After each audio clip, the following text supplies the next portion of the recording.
Welcome to the Solar Loop, where we break down the biggest updates in the solar energy world and what that really means for you as a homeowner or business owner.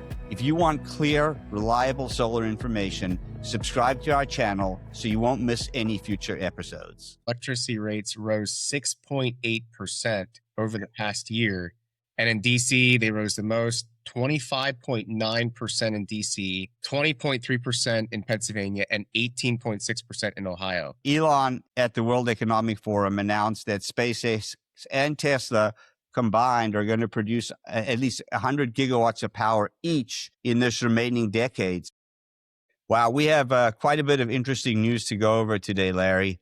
Welcome. Yeah, thank you, Warren. So we got several items for discussion. First, the rise in pricing that we're seeing in both gas and electric year over year from November of last year that was put out by Utility Dive. They talked about the average residential price of electricity rose 5.5%, and that's just in 1 month in November, 17.7 cents per kilowatt on average, compared with the same month for the prior year. And we've seen these spikes in electricity really across our region. Yeah, that's right, Warren. I mean, not only is it electricity, but it's natural gas as well. And that's some of the reason why electricity prices are going up is because natural gas is going up. But it's not only that, it's also the demand. You know, there's a lot of concerns around demand from AI data centers, electrification overall. So there's a lot of factors in play here, I would say.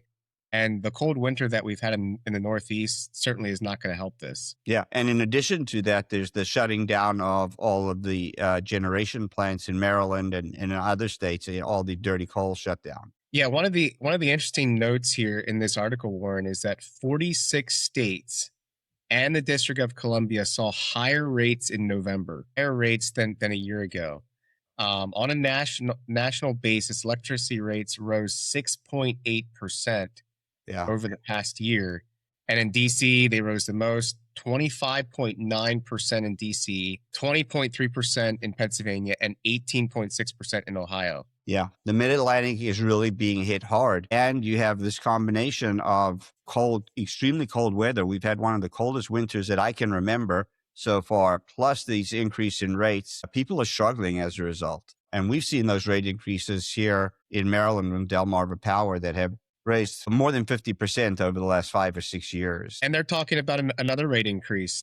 Yes, let's talk about it. The Delmarva Power revenue proposal that puts Maryland energy crisis front and center. And so last month, and this was in January, so last month, meaning December of 2025, the Delmarva Power filed an application with the Delaware Public Service Commission to increase revenue, raising concerns about rate hikes. Official provided more details about a $67.8 million increase. That's just going to be a challenge for consumers. Now, one of the things for consumers to keep in mind is this isn't necessarily the fault of the utilities. Utilities are responsible to deliver power safely. They're responsible to build infrastructure so that you don't have power outages. This isn't necessarily their fault. They get a lot of the frustration from this, but it's really, like we talked about, it's a combination of things. It's higher load, and it's less generation. Yes, and according to Delmarva Power, the benefit to doing this work proactively is you avoid any sort of extended outages or brownouts or blackouts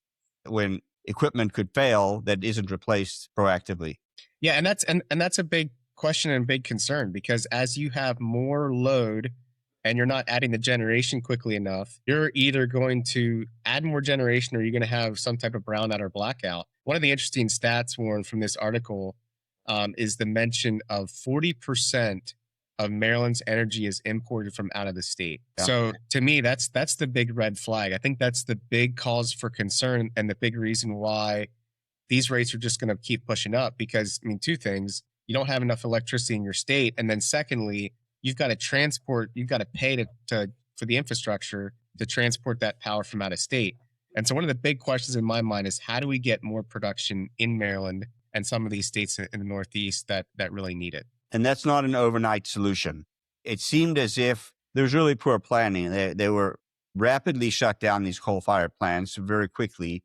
But to build and replace that generation can take decades. And we're in that gap now, trying to figure out how to survive till we get to that point. And, you know, in the article, it talked about a Salisbury resident whose previous bill was $332 and it went up to $762, more than doubled. And people are really upset and struggling as a result of this. The fact that the utility needs more infrastructure to be proactive doesn't matter when you're struggling to pay your rent or your mortgage and now a double, quadruple electric bill. And I'm sure some of that has to do with the cold, very likely, but it's no joke. When your electric bill goes up $300 or $400, goes up by that much in 1 month, that's significant. So challenges here for electricity in Maryland, for sure. That being said, we know solar is one of the solutions. And I think it would be remiss for us not to talk about solar really leading U.S. energy deployment. Solar and wind accounted for 93% of all U.S. electricity capacity additions in November of last year. That's quite remarkable. Almost all of our new energy in this country is coming from renewable energy. Yeah, it's incredible, and I think the reason again for this war, and you mentioned this, but a solar project or a wind project can be developed, even if it's a large project, can be developed in a couple of years. New natural gas, new nuclear, that's going to take 5, possibly 10 years or more to get those large projects developed, and that's really why I think we're seeing that a lot of our recent generation is coming from solar, particularly, but also from wind. And according to this article, which is good news for solar, FERC is expecting solar to grow another 86 gigawatts between December 2025 and 2028, which is more than 4 times the expected additions of wind and more than 8 times the expected addition of natural gas. So they're really expecting solar to continue to grow at a rapid rate. And that does not include rooftop residential solar. So when you add that along with it, it's a substantial amount of our new electricity is going to be coming from solar. It is. And that's good news for consumers, Warren, because like we've talked about in the previous 2 articles, the concern here is just simply the lack of generation. Currently solar is about 12%. Utility scale solar is about 12% of our generation nationwide. And if you add rooftop solar, it's probably closer to 15%. Yeah. So, you look at that and you say, well, how can we double that? How can we make that 30% in the next 5 years or more? And I think what you talked about right there, 86 gigawatts between December of last year and November of 2028 is going to go a long way in easing the issue of having not enough generation in the U.S. Yeah. And you know who's going to help us get there? Elon Musk. Of course. Of course. So Elon at the World Economic Forum announced that SpaceX and Tesla combined are going to produce at least 100 gigawatts of power each in this remaining decade. So in the next 3.5 years, he's expecting to build 100 gigawatts of power, 200 gigawatts of power a year for the next 3.5 years. Yeah, and those are massive numbers, Warren. I mean, we're looking at, total utility scale installations in the U.S. being somewhere in the 40, gigawatt range. And he's talking about going, 200 gigawatts, which is, what is that, 5x? What I find fascinating here about some of the things that Musk is talking about, he was interviewed particularly on AI, and that interview on AI quickly shifted to solar because, again, he's viewing solar as the way to help this bottleneck of power, this concern of power. So when you talk about data centers and AI, everyone gets concerned about, we don't have enough electricity as it is. What are we going to do? And so Musk is like, well, we're just going to build a lot of solar. And I think it's brilliant. I think it's simple. What he's talking about doing probably isn't possible, but at least, if we get halfway there, that would be really exciting. And, he talks about the fact in this article, and he is being interviewed by Larry Fink of BlackRock, that China really gets it in terms of their solar deployment. They are deploying massive amounts of solar to combat this, along with storage. And I assume that Elon's 100 gigawatts each per company per year will be very similar, will include storage as well. And then Larry Fink went on to ask him, well, why do you think we are so far behind? What are some of the challenges or barriers here in the U.S.? And he talked about tariffs being a substantial barrier to, or at least a cost driver that drives the cost up for solar here. And if we could ease those tensions and get rid of the tariffs, we could lower the cost of massive solar deployment here in the United States. Yeah, absolutely, Warren. And it's a little bit of a catch, right? Because on one hand, if we take off all the tariffs, we could suddenly install a lot of solar for a lot cheaper than we're currently doing. On the flip side, if we do that, then China would still control, all of the manufacturing for solar like they currently are. Musk kind of has a vision of if we're going to have tariffs, then let's just go ahead and build all of these solar products in the US. I like that idea. Which is better? Is it better to have the tariffs and have manufacturing in the US that we can control, or is it better to take the tariffs off and be able to build a lot of solar quickly at a lot lower cost? Right. And there's been a substantial push with the domestic content over the last couple of years to bring solar production here to the United States. And I think it's been good. And we've seen it. We've done it in some of our videos, Warren.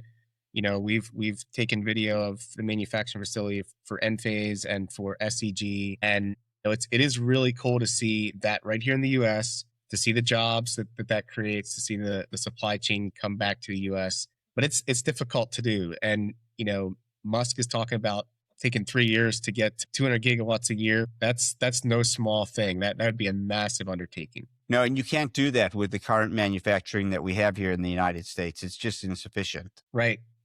So, big challenges. Are there big solutions out there? I think there's options for big solutions. And I think if we work together, I think we can find a way to make this work and to make it work well until we can get more generation on the line from nuclear and natural gas. But in the meantime, I think solar is really the way to go. Yeah. I think if we recap the 4 different topics we discussed here, in the Utility Dive article, we talked about electricity prices going up for a variety of reasons, coal plants being shut down, colder winters, new infrastructure needed, no site we're nowhere near the end of the rates going up. And as we're being hit particularly hard here in the Northeast where we work and sell solar. And we're seeing that, for our example, with Delmarva Power in their article, wanting to raise rates or raise revenue to build the infrastructure to prevent brownouts and blackouts or extended outages. But it's going to increase costs as well. And we're seeing it, and it's going to get more difficult. We're seeing people struggle with these cost increases. But at the same time, we are seeing solar being the number one deployed source of energy in the United States and continues to be that way. And if Elon Musk even accomplishes a fraction of what he's hoping to, that'll make a substantial dent in it as well. So I think that the future of solar looks good. The path for customers paying the electricity seems painful in the short term, but hopefully we can get to a place where we have more U.S. manufacturing, more deployment of solar, and hopefully we get some incentives back at some point. And I think there's a chance of that. I think that the government looks at this and says, we've got a crisis. We've got to figure it out. Let's work together and let's get more generation online. Exciting times, some challenges for sure, but I think the future looks bright. Yep. Super. Well, that was really interesting. Thank you, Larry. Yep. Thank you, Warren. Thanks for watching this episode of The Solar Loop. Hit the like button and subscribe so you can stay in the loop on solar news, policy changes, and industry trends. You can explore more videos here on the Solar Energy channel and visit paradiseenergy.com to learn more about solar energy and what it could look like for you.